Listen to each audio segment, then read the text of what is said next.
Thank you, Mike.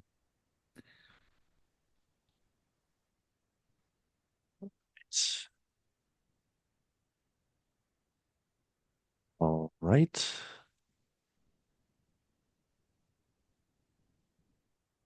All right, let's find the chat. Okay.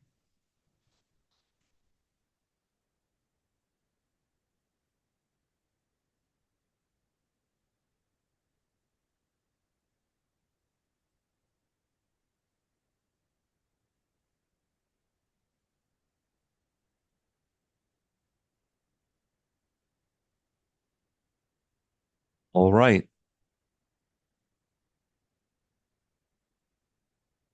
Hello, everybody. This is Adam Krass. I'm here with Brian Friedlander. Say hi, Brian. Yeah, how's everyone doing? Glad to be here. And today we're going to be talking about accessible curriculum materials, sometimes called accessible education materials. And we're going to talk about how to make them, where to find them, how to plan for them, and hopefully cover as much as we can in the time that we have. If there's enough interest, we might do a follow-on with this to get into a little bit more of the details. But we're looking forward to talking about this topic. And if you have questions, please put them into the chat. Brian or I will try to answer them. And if we can't, Brian, I give you global permission to interrupt me. Okay, And sounds good. same here. Okay. So I'm going to start the slideshow. And I believe we have captions going through via Zoom.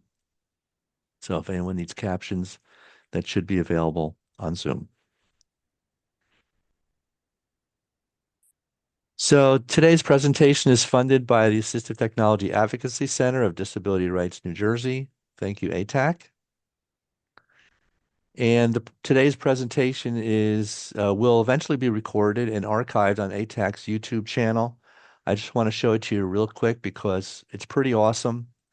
They have 378 recorded webinars. Some of them are from Brian and I. Lots of other topics, lots of other speakers, but they're all assistive technology. So definitely check out ATAC's YouTube channel. It's like a whole graduate course there on assistive technology. Um,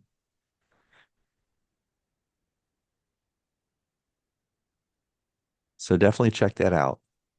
Also, there's the link to the shared Google Drive is here. I put it in the chat. If you click that, you'll get a copy of today's slides, plus some more things. Our next webinar on assistive technology is going to be on Tuesday, February 11th at 12 noon, implementing AI as assistive technology in the classroom. So this is going to be kind of a follow-on of the three AI webinars that Brian did last year, but we're bringing it into the classroom um, to show you how to actually use it with real student and teacher activities. And the registration link is on the bottom of the slide. We hope all of you can make that. Excuse me. A little bit about myself. I'm an assistive technology consultant. I'm based in Bergen County, New Jersey. I cover northern and central New Jersey, providing evaluations, training, ongoing support, webinars, modifications, etc. And I work mostly New York, northern New Jersey, central New Jersey, a little bit in New York City, and anywhere else remotely. And I'm Brian Friedlander. I was a professor for many years at St. Elizabeth University, also a licensed psychologist that with expertise in assistive tech. So like Adam, I do evaluations, training, implementation, and also workplace accommodations. Pretty much, I'm in Warren County, Sussex County, and Morris County, though I do travel to some of the other counties in New Jersey, and also available for, Adam and I, will provide free 15-minute consultations if you have questions or are interested in learning more about assistive tech and how it might help you or students that you work with. So yes, the free AT consultations are something that we both started during the pandemic, but a lot of people like it, and it's a really great way to get started. They're all remote. None of those are in person, but that's by phone, Zoom, Meet, FaceTime, Duo, um, smoke signals. And if you want to set that up, send either Brian or I an email or call, and we'll schedule a time to help you with that. It's also really great if you are new to the world of assistive technology and you don't know how to get started or what direction to look in, and we'd be happy to help you with that. If you need to try assistive technology and you don't have access to it, check out the Assistive Technology Lending Center. This is New Jersey's AT Lending Center. It's housed at Advancing Opportunities. Um, and they have a website where you can search their inventory to see what they have. You can arrange for loans, and the equipment gets sent to you free with a return mailing address, a label, so you don't have to pay anything to get it or ship it back. The loans are typically for 4 to 6 weeks, but you can often renew it if no one else has reserved it. And every other state in the U.S. also has an assistive technology lending center. So if you're not in New Jersey and you want to know where your lending center is, send me an email and I will tell you where your state's assistive technology lending center is. These are all funded by the Tech Act, federal legislation regarding improved access to assistive technology. So check it out. It's a great resource. And it's important to try things out if you before you know if it's going to work or not. We have a very quick Menti poll just to get a little bit of information about you. If you could go to the website or scan the QR code and just fill out page 3 for now, it'll give us a little bit of information about who you are. And here's the QR code. I'm just going to jump to the poll. And here is the Menti poll. You probably want to see the QR code again. Again, if you could go to this online poll and please fill out page 3. Just tell us a little bit about yourself. Are you a teacher, a parent, a person with a disability, etc.?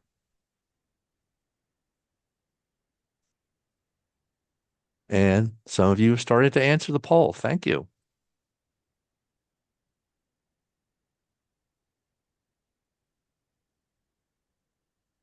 Maybe I'll put Brian, you think I should put the link in the chat? Yeah, sure. If you want to see the results, yeah. All right. All right, here's the link to the Menti poll. Sending it out in the chat.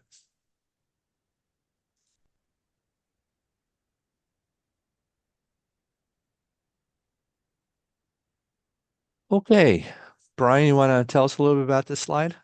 Sure, absolutely. So, the interesting thing is that, we talk about, having a wide range of students in the classroom, and this is where this came about.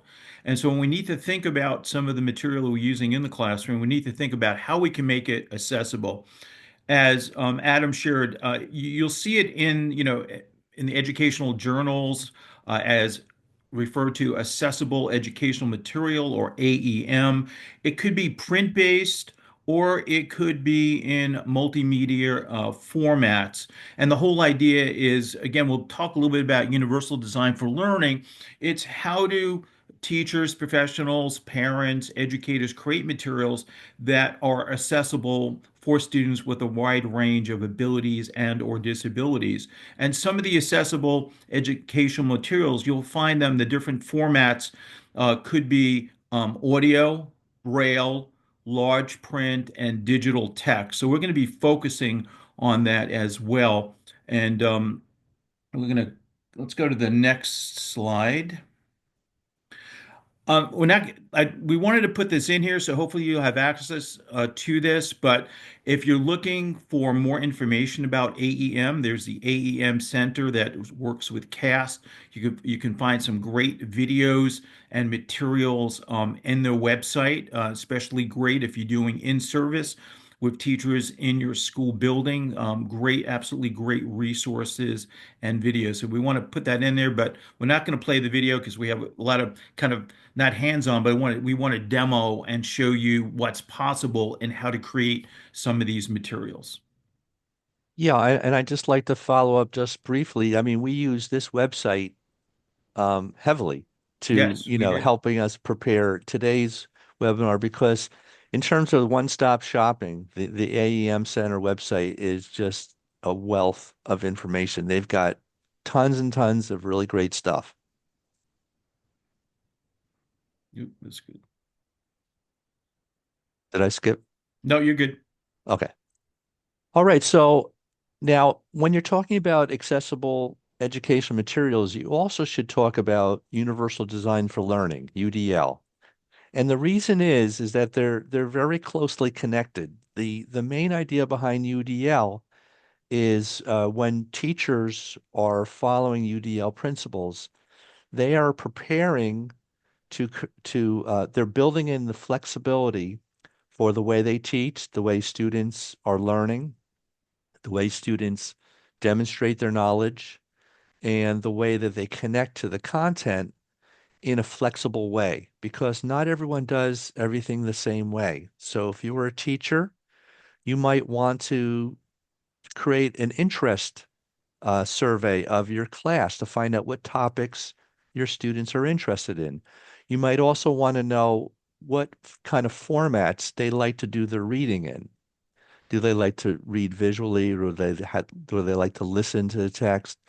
Um, what's their best way of learning? Do they like lectures? Do they like hands-on learning? Do they like to watch demonstrations? And when the teacher's designing the activities and the lessons and the lectures, that's where they're building that flexibility in so that there's more than one way for the student to engage with the activity and do the work. That multiple way of doing things is really where the AEM comes in. So if the standard format of the material is not accessible by a student because of their disability, you have to provide it in a different format. So these are just some simple guidelines when thinking about creating accessible materials. Certainly, keeping language is a very important consideration, and we'll show you some AI tools a little bit later that let you teachers change the reading level, which can be really important. Also, having headings and organizing documents. So, if you're using a Microsoft Word, there are different style headings that can be very useful in creating accessible material, especially for those individuals that might be visually impaired and are using screen readers. That can be really important and help with how they're able to navigate more easily. Certain using having page numbers, table of contents, again, for those individuals to help them move and navigate through the document. Also, most of the applications, if you're using visuals, it's important to think about descriptions for images or using alt text. And if you're using Microsoft Word or even Google Docs, some of them even use AI now to suggest the alt text that can be used if you have images, and if you're using math, which is a little bit more complex, setting equations using equation editors and typesetting so that certain software applications that are capable of reading latex or text-based equation could be utilized in that regard. So some examples of how you can acquire accessible educational materials. So one is Bookshare. Bookshare is absolutely free, and you can get them basically for any student that has a print disability. And so it's a great resource for students. You're able to get digital text, audio, and also refreshable Braille formats at no cost to the school district. It's simple to apply for the students. It's one form, and it's really easy to use. It's all web-based, and students can access this on just about any device they have, whether it be an iPad, Mac, Windows, or Chromebook. And then there's the NIMAC, which are essential repositories or source files where you can find instructional materials for students with visual impairments or print disabilities. And then in the next slide, Adam is going to share where you might be able to access some of the NIMAC resources in New Jersey. Yeah, and I'd just like to add on a couple things. The other thing that's nice about Bookshare is families can sign their kids up as well. You do need a proof of disability form, but it's very short. Um, and I wanted to just show everyone a real quick demonstration of Bookshare because it's something that everyone should be aware of. Um, Yeah, as Adam said, it's a one sheet form, and you could have your pediatrician, someone at the school just certify that you have a print disability. So that would be someone with dyslexia, someone with who has difficulty or physically turning the page, or someone with a visual impairment. So it's pretty much it's name, address of the person. You check off one of those three options, you sign it and submit it, and then you'll have access to Bookshare. yeah. So here's the Bookshare homepage. I'm just going to type in a book title, and it's going to bring back the matches. In this case, any of the books that have the read button next to it, I'll be able to read. I'm just going to click this, and it brings you to another window, and then it shows you the text. The text can be uh, the text size can be changed, the colors can be changed, the voice of the speed can be changed, and I just want to make sure my sound is shared. So the question is, Okay. yes, this still use synthesized speech, but they upgraded the speech engines. Am I correct, Adam, in that regard? Yes. Yeah, so it sounds a lot better, but it is synthesized speech. Squire Trelawney, Dr. Livesey, and the rest of these gentlemen having asked me to write down the whole particulars about Treasure Island, from the beginning to the end, keeping nothing back but the bearings of the island, and that only because there is still Yeah, so they, And they did they did upgrade the speech synthesizer, but it is using, a text-to-speech engine.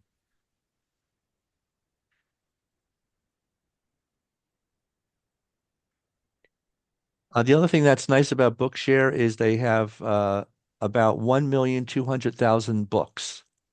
So they have almost any book you could think of is going to be on Bookshare.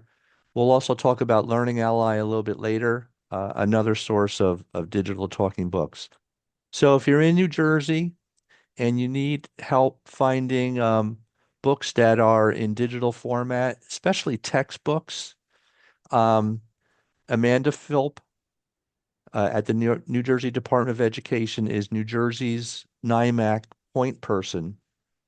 And here's her information. If you are in another state, um, you go to NC Academy, ncademi.org. I'll give you that link a little bit later. And it gives you the NIMAC contacts for every state in the US.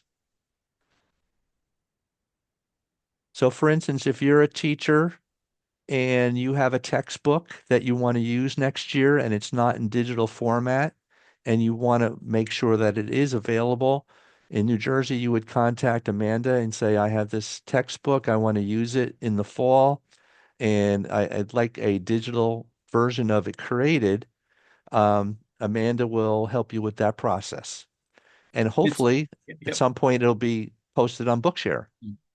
And the other thing too, it's also important to do the planning. So if you have your IEP meetings or you know what books you're using in the spring, that's a good time to submit or inquire whether the book is available in an accessible format. Absolutely. Um, Now, who makes accessible educational materials? That's has a lot, that answer question has a lot of different answers.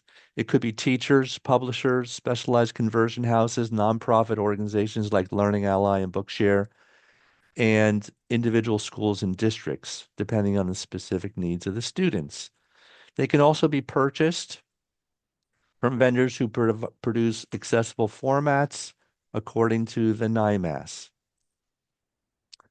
So sometimes, of course, your first thing is you're going to look for it and see if someone else already made it so that you don't have to. But if all else fails, you might need to modify or create it on your own. So certainly, there's some decision-making process. It's important the students you're working with. So it's important to understand what their needs are. And then it's important to understand, what formats to create them in. So whether that's going to be, if you have a student who might need large print, tactile graphics, audio with transcript. So these are all considerations. The other thing too is trying to, again, acquire those materials. As Adam said, they may be available from publishers, or that you may need to spend the time to do some conversion or make the materials you have in your classroom accessible. And then it's important that you support those students using these materials. For some of the students, some of these methods or strategies may be new, so it's important to work with them and implement them in the classroom. We do have a link in there. You can see that it's the AEM Center that we talked about, that you can take a look and see what else. Really good information there about making those decisions. Let's just take a real quick look at that because it's a really good website. Whoops, sorry.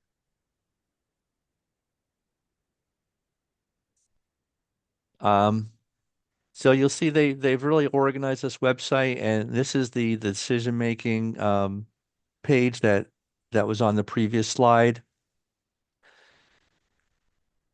And they have a And lot like of I said, videos. They have a lot of videos as well, and strategies for converting material into a set, AEM materials. yes.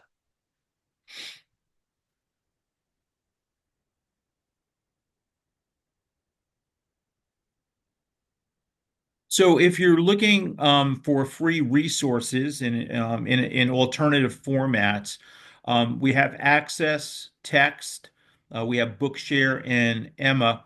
The Access Text and Emma, you will find more so, you find more textbooks, especially at the college level. There was a great deal of anxiety last spring because Access Text closed down, but it reopened. But so that's available. So if you're working with college students that need accessible material or free resources, you can access them there. Then you have Bookshare, which we've spoken about, and then you also have Emma, which can again be really helpful if you're working with college students that need accessible format. So these are these are places that you can go to check out the text. I was the interim accessibility coordinator at St. Elizabeth University, and I was able to use Access Text to access some textbooks for students who had both learning and visual impairment. So it was a great resource and very quick to access. And as we mentioned earlier, there is access for Learning Ally, which is located in Princeton, New Jersey. This is subscription based. So both schools can have subscriptions or parents can do that also. Again, the only criteria, again, is if you have a print disability. In addition, you have the Lewis database, which is a searchable database for accessible materials, and also the National Center on Accessible Digital Educational Materials, which is funded by the Office of Special Education Programs. And I just wanted to show everyone Learning Ally really quick so you can kind of have a comparison between Learning Ally and Bookshare. Yes, that's still me. Um, so Learning Ally is not free. It's a subscription-based program. They've got, I think, 4 to 500,000 books, so roughly half the number of books of Bookshare. But the format's a little bit different. It's recorded audio. Recorded audio. So let's just play a little bit of it. For in these fits he was the most overriding companion ever known. He would slap his hand on the table for silence all round. He would fly up in a passion of anger at a question, or sometimes because none was put. And so he judged. And again, like with Bookshare, you can completely customize the way it looks, the text color, text size, the text spacing, and you can control the speed of the voice. And this is really important for both of them because you want the student to pick the voice speed that's a good match with their reading speed. So I always show students how to adjust the speed and let them find the speed that matches the way that they read. Super important. In addition, you'll find, especially with text-to-speech kinds of applications, you'll find over time that students will be able to read the materials at much faster pace. In addition, if you have some students where they don't like using the audio, but having the highlighting and the tracking works, you can turn the audio off and just, paste them with with the highlighting on the Learning Ally book as well. That's a great point, Brian. Like, for instance, if you're working with a student who has a physical disability and has difficulty managing paper and turning pages and holding a book, you might try just providing them with Bookshare so they can just see the text on the screen and read it silently. So they're going to read it visually, but the access is being provided, through their device and Bookshare.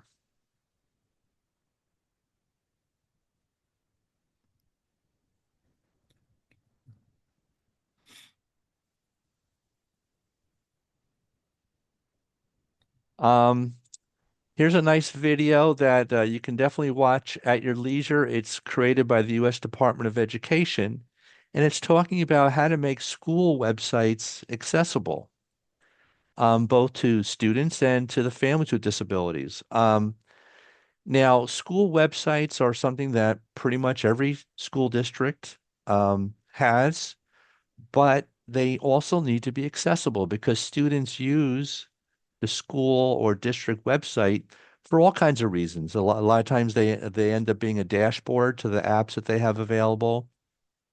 They might provide shortcuts to the learning management system that they're using. Um, Course materials might be posted on those websites. So it's important that school websites are also accessible.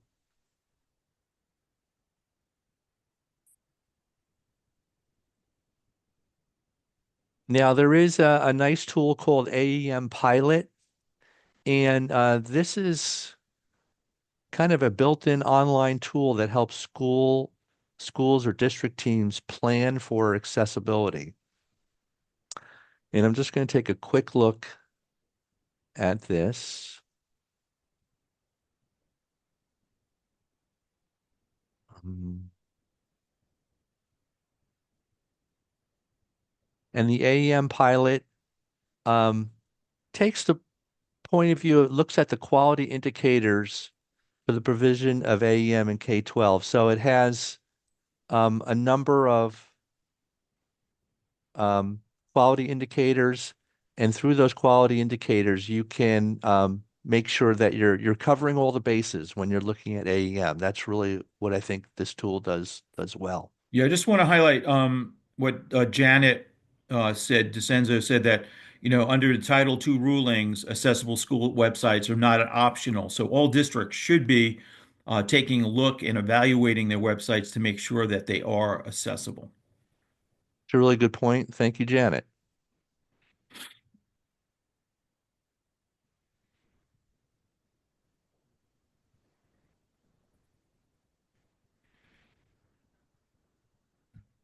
Now we took the liberty of creating an AEM worksheet, and this is something that could be used by on a district-wide basis, school-wide basis, class-wide basis, or working with a specific student. And this is also in the shared folder. I just want to take a quick look at this. And by the way, this is kind of a new worksheet for us, so feel free to use it, try it out. If you have suggestions for ways to improve it, please let me know. So we gave examples of accessible formats, as Brian mentioned, large print, digital audio, audio with transcript, caption video, audio described video, tactile graphics, braille, and there could be others. So the first line is for describing your students' strengths and challenges vis-a-vis educational materials.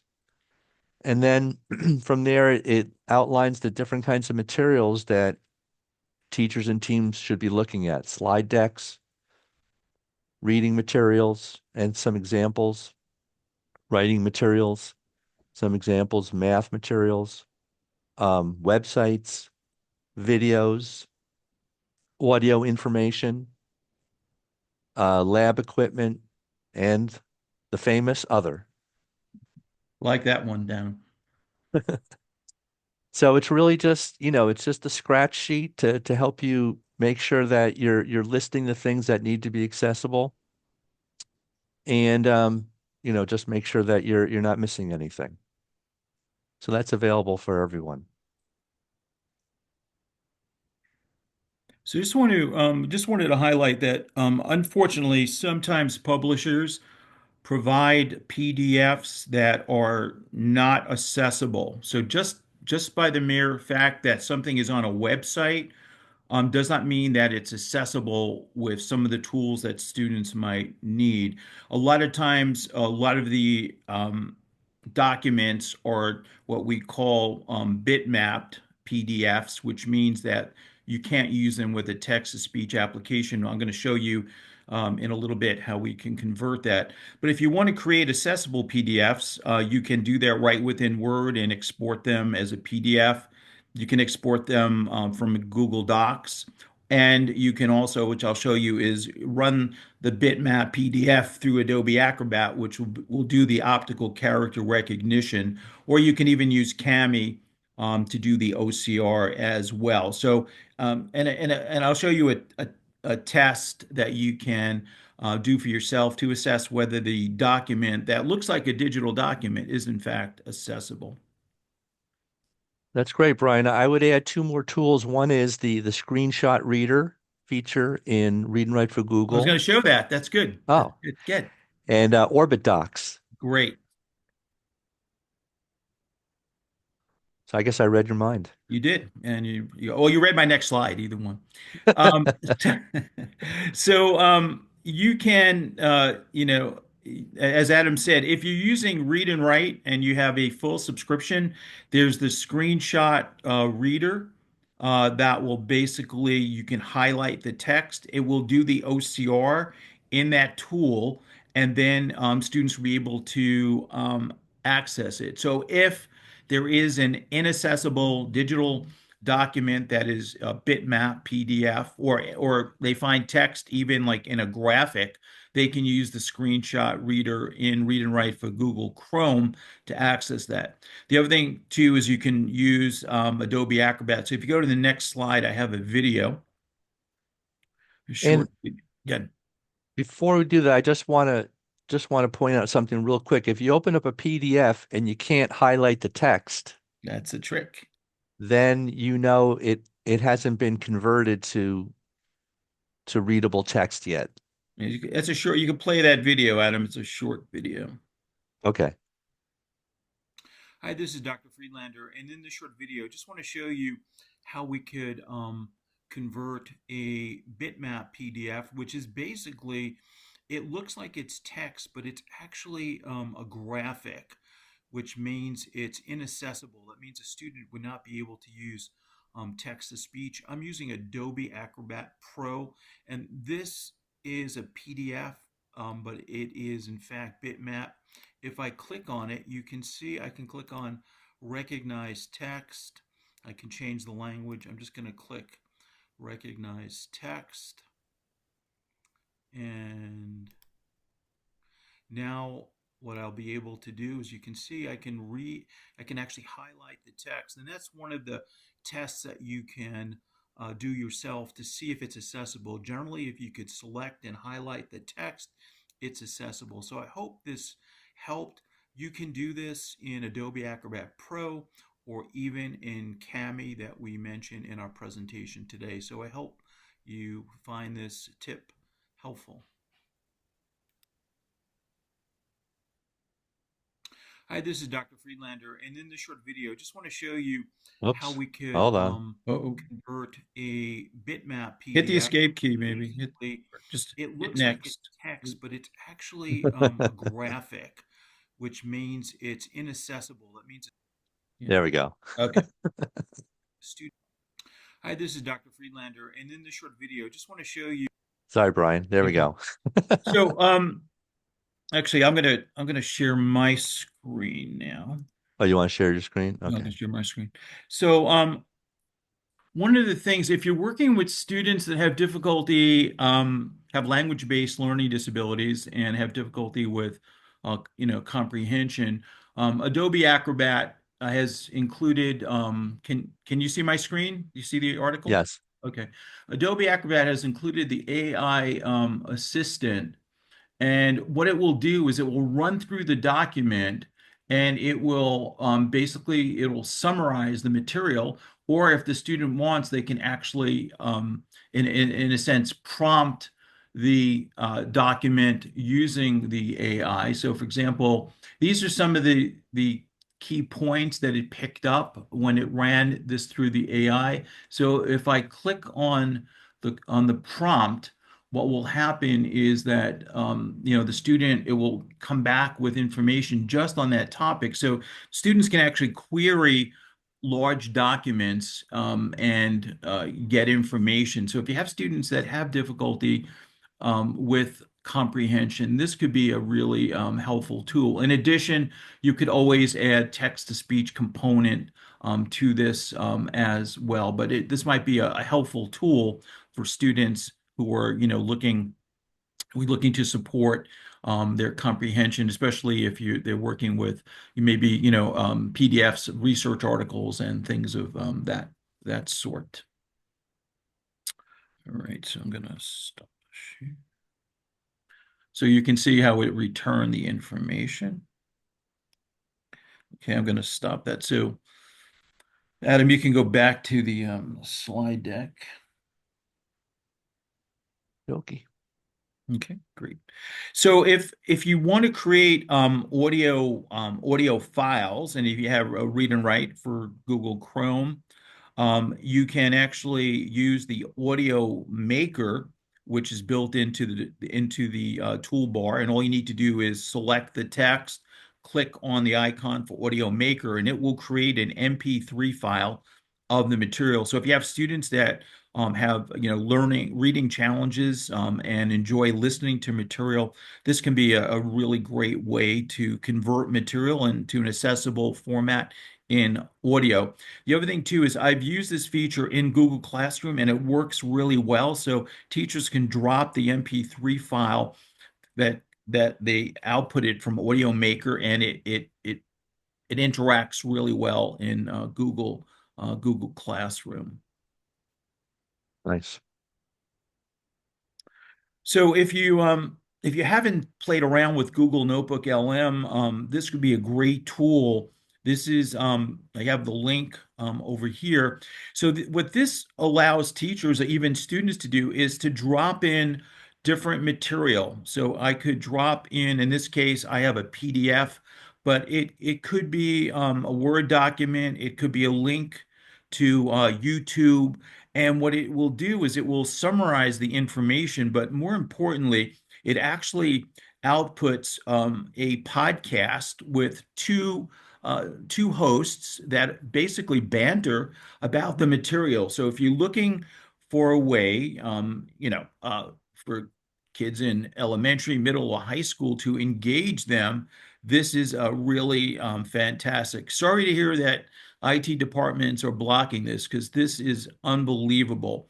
So just to just give you a quick preview of what that sounds like. So Adam, if you can click on that link. And what's nice too, it outputs an MP3 file and you get a link so students can listen to it. So there it is.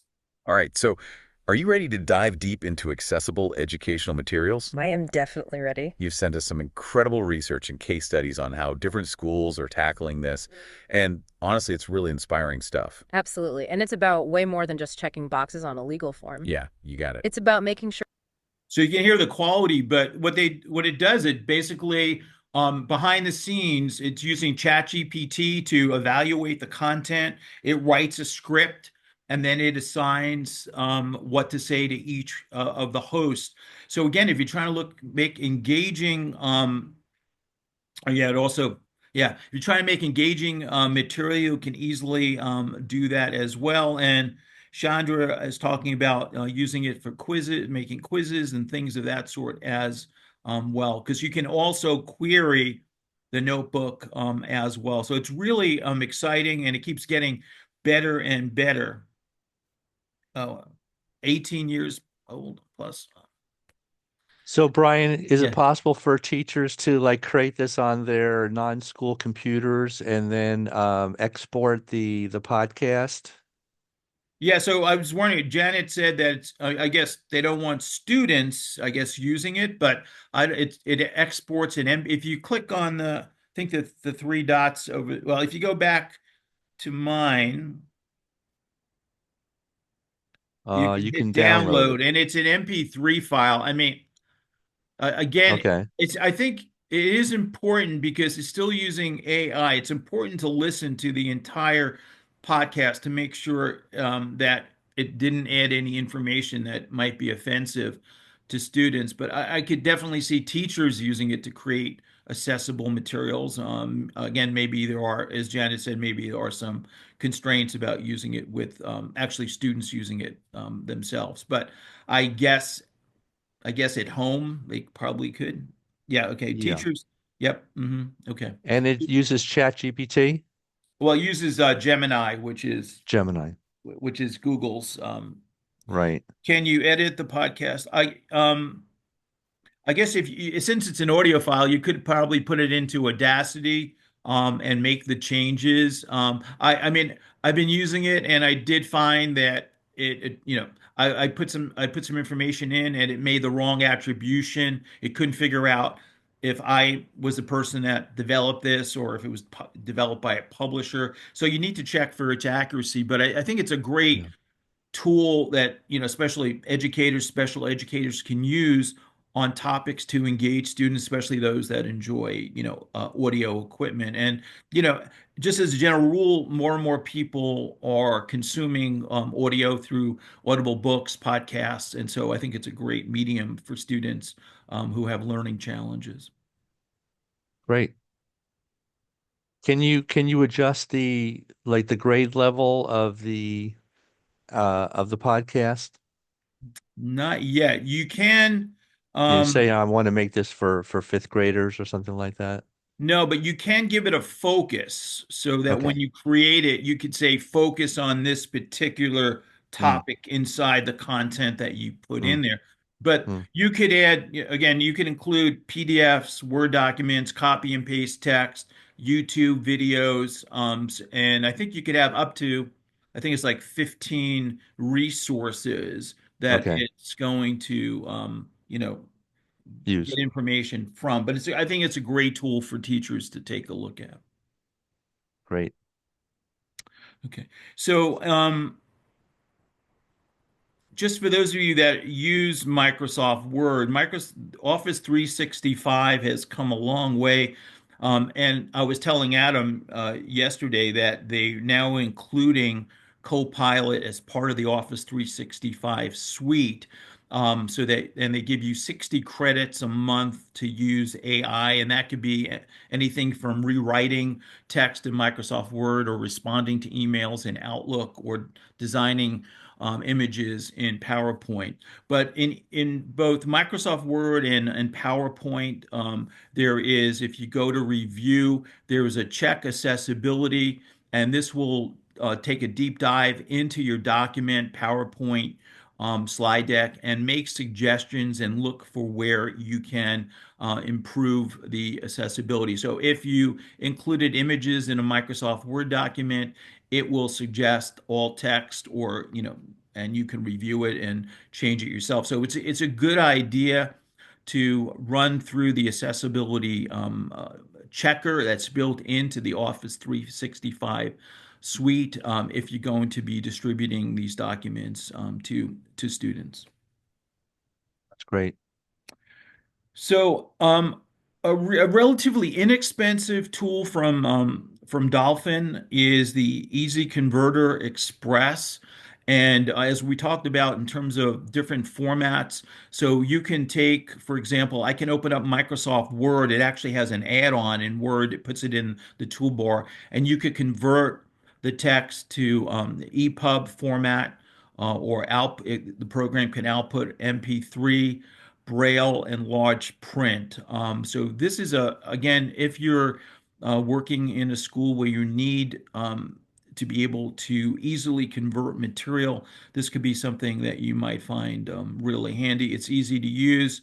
And it does a really good job. A Dolphin Computer has done a lot of work, especially in the area of visual impairment. So it's a really easy way to convert materials if you need to do it very quickly. And it's embedded in the toolbar now with a macro to basically let you output to any of these, alternative formats. And Brian, for Yes. those who are not aware, can you just briefly describe the difference between DAISY and EPUB? I would have to look up myself. I don't want to speak out of turn. I'm not sure. I I I think believe most Bookshare books. EPUB is a format generally for digital books, whereas Daisy books generally can be maybe accessed on a device, especially for the visually impaired. It was Yeah. digital accessible information. I'd have to look it up more specifically. Usually, I mean, EPUB might be a standard that you use that allow you to open it up in like a Kindle Yeah. reader. Yeah. It doesn't assume that you're going to be using it on a specific device for reading. Yeah. Yeah. Yeah. And I believe most Bookshare books are in DAISY format. Mhm.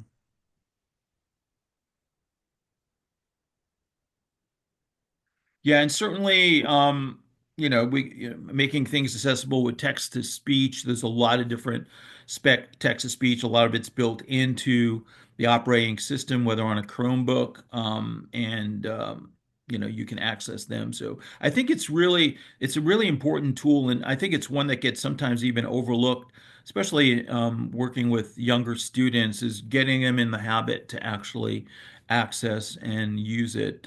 Again, if you have a read and write subscription, you have it. But even the free version, they do offer the text to speech. In addition, Text Help, which is changing their name to Everway. That's going to be their new name. So Text Help also just introduced brand new AI speech engine to the read and write platform, so that again students can pick out a voice that they like when they're reading. So take a look at that. If you're using read and write, take a look at that. The So only thing I like, Janet says the AI voices are amazing. They are. They're really oh, quite good. So if you wow. go to the options menu, you'll see it. There's a new tab. It says AI voices, and you can select from a lot of different voices, which is quite good. That's great. Brian, I really echo your thought about text to speech, and one thing that I think people are constantly amazed about, but not enough people know, is that every digital device in use in schools has some form of built-in text to speech, whether it's a Chromebook, Mac computer, Windows computer, smartphone, tablet. They all have text to speech. Sometimes that feature has to be turned on. But if you could highlight text on your device, chances are very good that there's a built-in text to speech engine that you could, learn how to use in about 15 seconds. Let me just And see. that includes website text as well. Give me one second. Let me see if I can get this going. So, just do that. There. All right. So one of, I guess, kind of a new breed of applications is I've been actually working. This is a new service out of the UK, but they do have servers on the US side. It's called Talo. And this is intended for students that have difficulty either attending to dense PDF files or they have to read research articles. So I would say this is probably intended more for, I say, upper high school and definitely college students that have reading challenges. So what it does is it provides a quick summary of the document. It also breaks up the document into sections with text-to-speech support and also has an explainer function. So Adam, if you could, I'm just going to share my screen. I think I can get this going here. Screen two. So this is if I this is the document, and you can see I can read aloud at any point. But the most important thing is that it gives me a quick summary of the PDF, and I can also break it up by sections. And I can use the read aloud, which does a really nice job. But if I want to, let me see, if I click on this and I go over here, I can actually let me see if I can do this.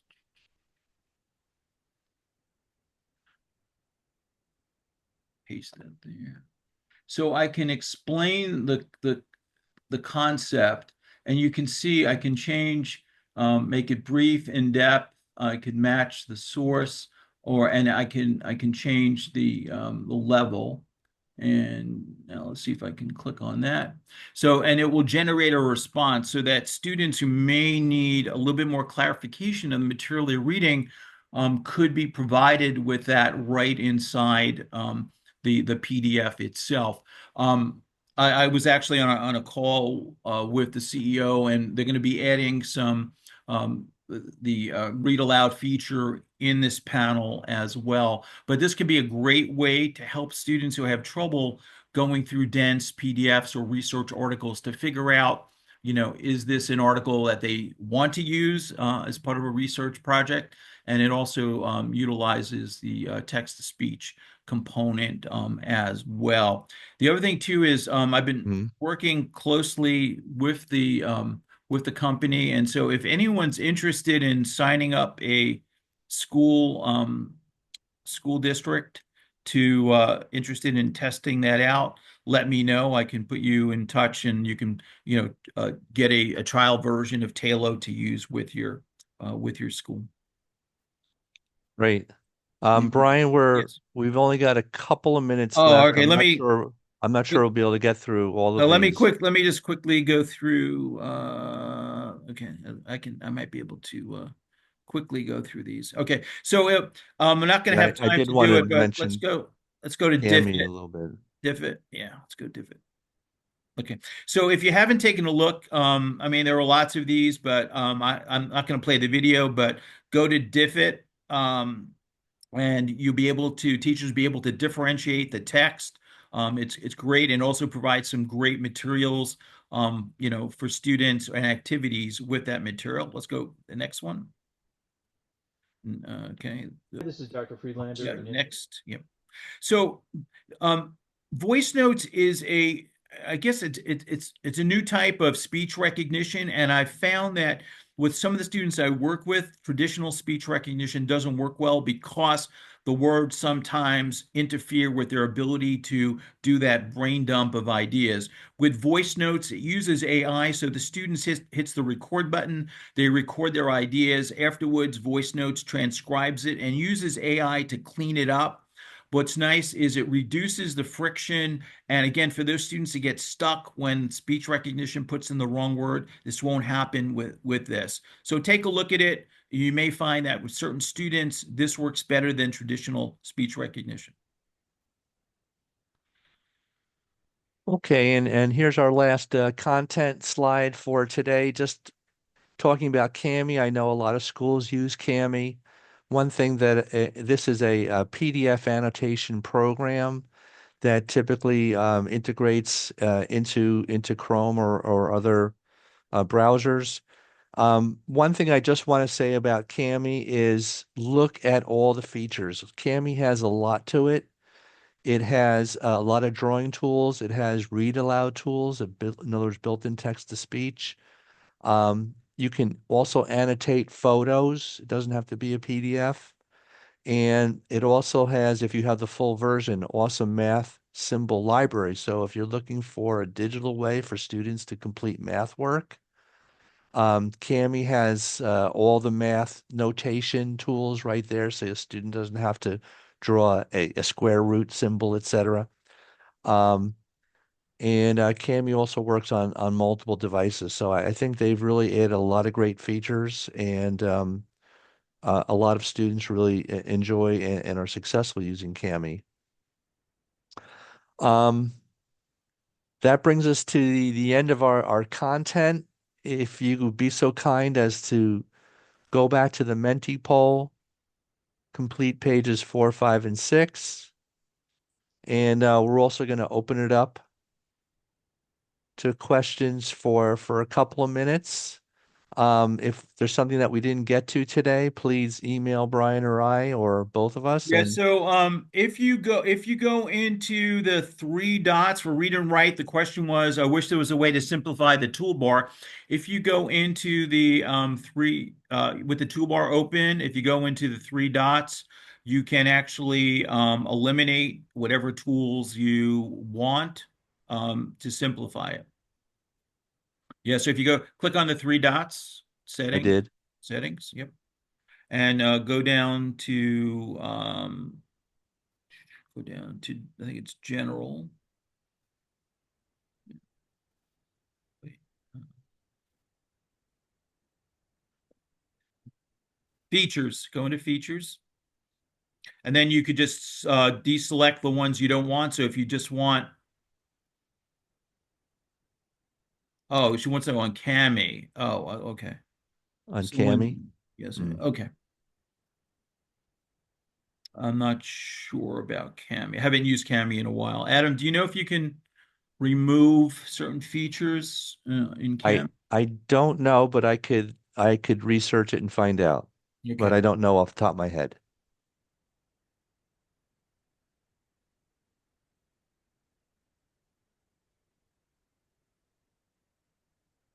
All right, here's the QR code again for Menti. And here's our information. And happy to open it up to final questions and comments.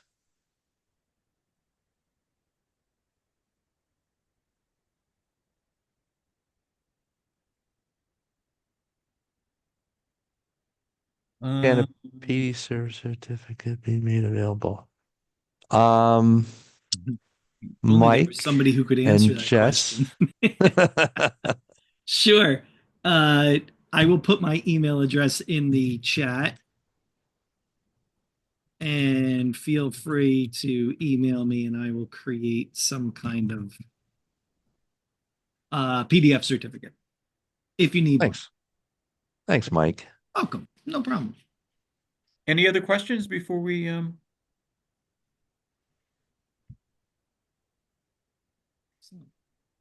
Well, we want to thank all of you for coming out today, and There's I actually really one more question in the Yeah, chat you from got one more Kathy. popped up. editable programs? So usually, depending on the platform, certainly Orbit Note would be one that, especially if they're using, the Chromebooks and they're in the Google environment, that would be something. Again, also for using either Google Forms or Microsoft Forms are very accessible. That can be used with text to speech. And then there's SnapType on the iPad or even Adobe Acrobat. So it depends on your platform and what your needs are and level of the student. But there are certainly, those applications lend themselves to having the student be able to annotate directly on the PDF. Yeah, also a bunch of districts also use DocHub. So Yeah. DocHub Mhm. is kind of like Cami. They have slightly different features and different looks, but DocHub is another PDF annotation program that districts are using. And the other thing too, keep in mind that many of the copiers in school districts can create PDFs that then could be emailed, saving teachers a lot of time in the creation, especially of paper-based worksheets or curriculum materials. Right. Good. Okay. Everybody, thank you so much, Brian. Adam, thank you as always. Outstanding. The next webinar is date. Do you guys know? Hold on, I'll find it. February 11th. That'll We will be send you a great. link to sign up to the other ones when we send you the follow-up for the recording for today. We'll post this up Excellent. on our YouTube channel. Yeah, thanks for your production behind the scenes. Happy to do it, as always. Thanks, Mike and Jess. Thank you, everybody. All right, Have a take great care. day, everybody. Have a good Thanks. one. Bye.